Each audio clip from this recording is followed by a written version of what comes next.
अगर कोई conductor shell है इस तरीके का, लेट अस सपोज इसका रेडियस बेटा कैपिटल आर है, तो इसको मैं जो भी चार्ज दूंगा, बोलो चार्ज कहां जाएगा?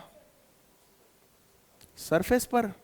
तो जो भी चार्ज हमने दिया, मान लो क्यू चार्ज हमने दिया, वो सारा का सारा क्यू चार्ज आउटर सरफेस पर चला गया, लाइक दिस। ठीक, अब हमें क्या करना है, हमें इसकी वजह से इसके आसपास इलेक्ट्रिक फील्ड की वैल्यू निकालनी है। ठीक है, तो हमारे पास बेटा तीन तरह के रीजन्स हो गए, एक outside the sphere, on the surface of sphere, और तीसरा इनसाइड द स्फीयर। तो पहला पॉइंट है यहां पर, which is outside the sphere. Clear है? So first point is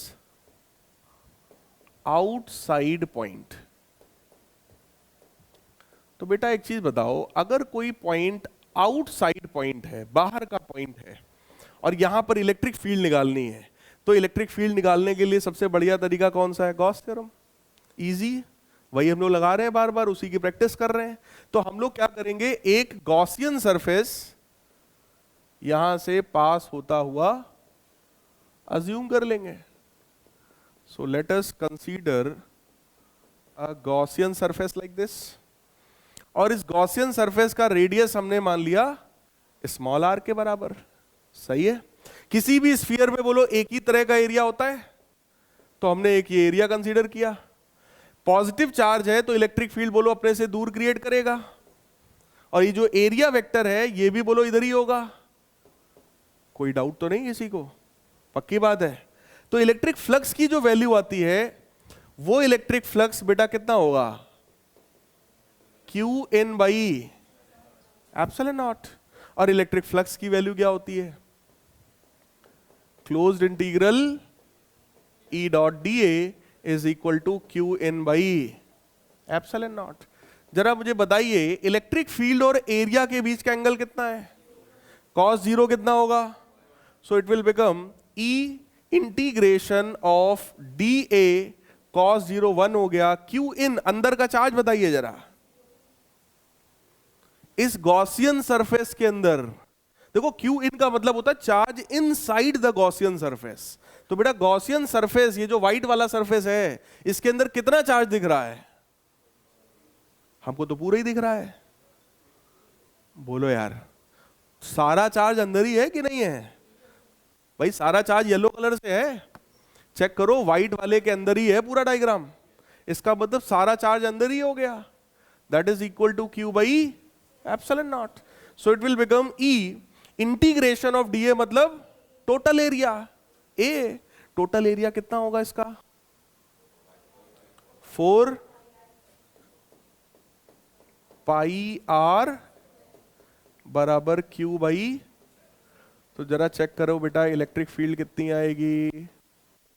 1/4 pi epsilon naught q by r square. कोई डाउट? इसका मतलब इस कंडक्टर के बाहर किसी भी पॉइंट पर इलेक्ट्रिक फील्ड ये होती है, और ये इलेक्ट्रिक फील्ड सिंपली ये शो कर रही है कि ये कंडक्टर पे ऐसा लगता है सारा चार्ज सेंटर पे ही है। बोलो यार, अगर हम कहते, आपको मैं एक क्वेश्चन दे रहा हूं, यहां पर क्यू चार्ज है सेंटर पे और ये पॉइंट पी है आर डिस्टेंस पे, बोलो इलेक्ट्रिक फील्ड क्या होती है? यही होती है 1/4 pi epsilon naught q by r square. इसका मतलब ऐसा लग रहा है कि सारा चार्ज कहां है? सेंटर पे ही कंसंट्रेटेड है। तो फार्मूला भी बड़ा सिंपल सा आ गया। कोई डाउट? सही है। ये जो इलेक्ट्रिक फील्ड है आउटसाइड वाले पॉइंट पर, this electric field at outside point is inversely proportional to r square.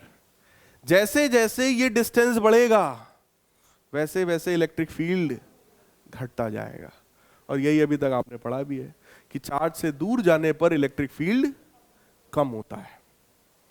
Next,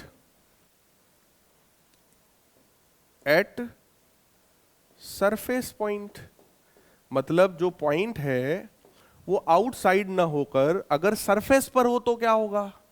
अगर ये पॉइंट सरफेस पर ही होता तो बोलो स्मॉल आर और कैपिटल आर बराबर हो जाते। तो ऐसे में स्मॉल आर बराबर कैपिटल आर, तो इलेक्ट्रिक फील्ड की वैल्यू सरफेस पर बोलो कितनी आती है? क्यू बाई, क्या ये वैल्यू कांस्टेंट है? बोलो यार। चार्ज की वैल्यू कांस्टेंट है बोलो, रेडियस भी कांस्टेंट है, तो तुम यहां निकालो, यहां निकालो, यहां निकालो, सरफेस पे कहीं भी निकालो, इलेक्ट्रिक फील्ड यही आएगी।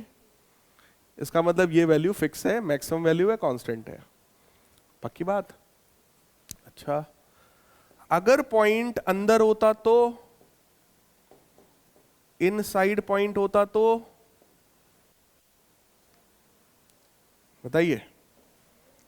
अगर पॉइंट यहां कहीं होता अंदर, तो बेटा इससे पास होता, हम गॉसियन सरफेस बनाते इस बार।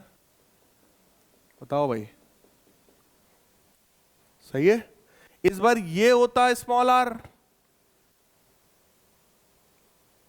बोलो भाई, क्लियर है? नहीं समझ में आ रहा? क्या जीरो होना चाहिए? हाँ करेक्ट है, तो वही अभी आगे वही तुम बताने वाले हैं। यहां पे अगर कोई देखो, जहां भी इलेक्ट्रिक फील्ड निकालते हो, इमेजिन करो बाहर पॉइंट था, तो बेटा यहां से हमने गॉसियन सरफेस बनाई थी। इस बार अंदर पॉइंट है तो हम अंदर से गॉसियन सरफेस बनाएंगे, इसके बाद गॉस लॉ लगाएंगे ना। अब जब गॉस लॉ लगाएंगे तो हम कहेंगे electric flux q in by epsilon naught के बराबर होता है, तो हम लिखेंगे integral E dot d A is equal to q in by epsilon naught. अब जब हमने देखा नजर घुमा के कि भैया क्यू इन ही जीरो है, इसके अंदर बोलो कितना चार्ज है ही नहीं, सब तो बाहर है, तो जब यही जीरो है तो इलेक्ट्रिक फील्ड की वैल्यू भी जीरो हो गई। तो ये डेरिवेशन हो गया। जो अभी तक हम लोग बोल रहे थे ना कि इलेक्ट्रिक फील्ड इनसाइड जीरो है, जीरो है, तो ये अब आपने पूरा डिराइव कर लिया यहां पे रख करके, क्योंकि अंदर चार्ज जीरो है इसलिए अंदर इलेक्ट्रिक फील्ड भी जीरो है। पक्की बात है? अगर मैं यहां पे ग्राफ आपसे पूछूं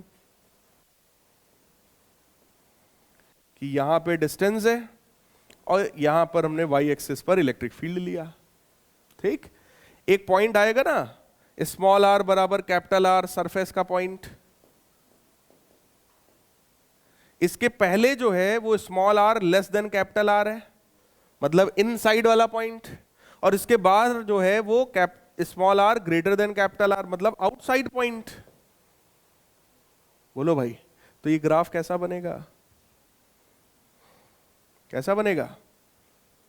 अंदर तो जीरो ही है इलेक्ट्रिक फील्ड, इसके बाद इलेक्ट्रिक फील्ड कुछ मैक्सिमम हो गई, और उसके बाद लगातार डिक्रीज हो रही, क्योंकि आउटसाइड वाली इलेक्ट्रिक फील्ड बोलो प्रोपोर्शनल टू 1/r², और यहां की जो इलेक्ट्रिक फील्ड थी वो कितनी थी? सरफेस वाली 1/4πε0 क्यू बाई कैपिटल R², जो कि फिक्स कांस्टेंट था। कुछ समझ में आया? ग्राफ अंदर इलेक्ट्रिक फील्ड कितना है? Zero. Any doubt in this?